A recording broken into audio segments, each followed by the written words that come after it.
Setelah Liu Zigang berlalu, Pak Brennon menghampiri Jinwo dan memintanya untuk ikut bersamanya menemui Nyonya Selner. Di depan Jinwo, Nyonya Selner bercerita kalau setiap malam dia bermimpi melihat para hunter terkuat diburu oleh sesuatu. Lalu mimpinya itu menjadi nyata dengan kematian hunter Christopher Reed. Nyonya Selner bilang satu persatu hunter terkuat akan mati karena ada satu entitas yang terus memburu mereka. Tapi maksud dan tujuan Nyonya Selner menceritakan itu kepada Jinwo bukan untuk memperingatkannya, melainkan untuk meminta bantuannya agar mau melindungi para hunter yang lain. Nyonya Selner berkata, dia sudah mencoba untuk mengingat wajah para pelaku, namun usahanya itu selalu gagal. Lalu dia mencoba metode lain yang mirip seperti yang dia lakukan kepada Jinwo dulu, tetapi hasilnya sungguh mengerikan. Saat mata mereka saling bertemu, si entitas misterius mengusirnya untuk kembali dan menyuruhnya sabar menanti terjadinya perang. Begitu mendengar hal itu, Jinwo langsung teringat dengan perkataan Giant Monarch terkait perang ulangan antara rulers versus para monarch. Jinwo jadi bingung, mereka yang memburu para hunter sebenarnya ada di pihak yang mana. Oleh karena entitas yang Nyonya Selner lihat mirip seperti yang pernah dia lihat saat menerawangnya, Jinwo yakin pelakunya adalah para monarch. Pak Brennon kemudian bilang karena kekuatan musuh mereka di atas para hunter, mereka butuh orang yang kekuatannya juga di atas para hunter untuk menghadapi mereka.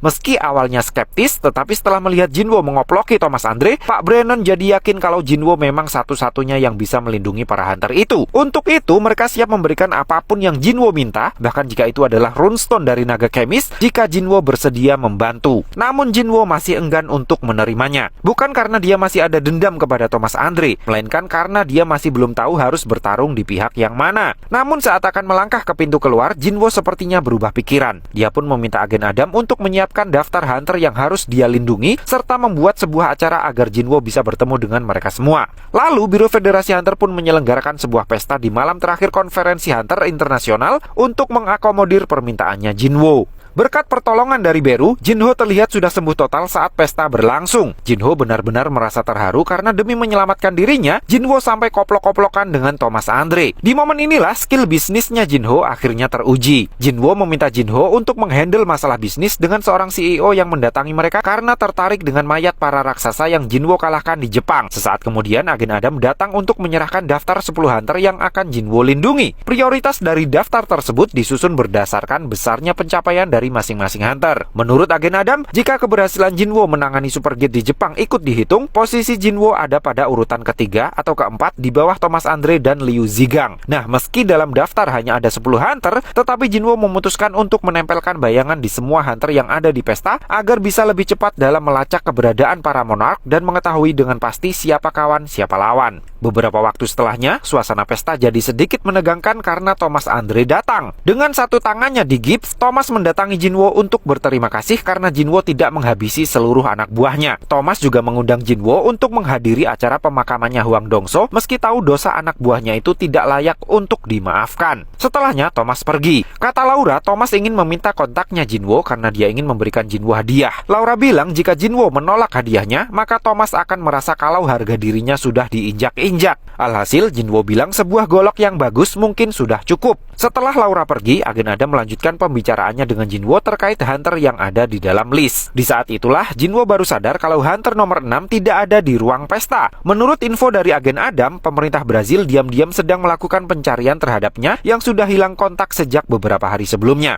Jinwo pikir dia pasti juga sudah wallahu a'lam, sehingga kini tinggal tersisa 7 hunter saja yang perlu dia jaga. Sementara itu di Korea, Pak Go yang sedang sendirian di kantornya kelihatannya sedang kurang enak badan. Ternyata Pak Go dulu sempat divonis usianya tinggal tersisa 6 bulan. Namun ajaibnya sampai sekarang dia masih sehat walafiat, meskipun masih tetap harus rutin minum obat. Setelah menutup telepon dari istrinya yang mengingatkannya untuk jangan lupa minum obat, Pak Go tiba-tiba merasa seperti terisolasi dari dunia luar dan seorang tamu misterius terlihat sudah duduk di kursi tamunya dengan niat yang sepertinya jahat.